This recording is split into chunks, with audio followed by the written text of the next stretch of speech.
Сәлем, қатемен жұмысты бастайық. Жылу оқшауланған жүйе дегеніміз не? Әрине, жылу оқшауланған деп аты айтып тұр. Бөлектенген, можно сказать, қоршаған ортамен жылу алмаспайтын жүйе екен. Энергияны сақталу заңына сәйкес, энергия жойылып кетпейді.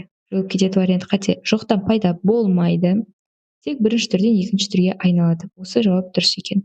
Әрқашан жоқ. Энергия жоқ болып кетпейді, азаймайды, көбеймейді және жоқтан пайда болып кетпейді. Тек бірінші түрден екінші түрге айналып жүре береді екен. Біз оны көрсек те, көрмесек те. Жылу оқшауланған жүйеде ыстық дене 6000 джоуль жылу жоғалтса, суық дене қанша жылу алады? Жылу оқшауланған жүйеде қоршаған ортамен ешқандай байланыс болмайды, поэтому ыстық дене 6000 джоуль жылу жоғалтса, суық дене дәл сол количествоны өзіне жай ғана ала салады екен. Не аз, не көп емес. 6000 джоульді алады. Қай жағдайда энергияның сақталу заңы орындалады? Жүйе қоршаған ортамен үнемі жылу алмасқанда. Міне. Жүйе жылу оқшауланған болғанда жоқ.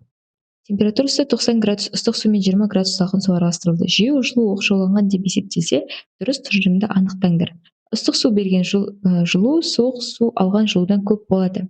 Жоқ. Ыстық су берген жылу суық су алған жылумен бірдей болуы керек. Бұл да қате болады. Ыстық су жоғалтқан жылу мөлшері суық су алған жылу мөлшеріне тең болады деген С жауабымыз дұрыс болады екен. Осымен қатемен жұмысымыз аяқталды. Келесі сабақта көріскенше.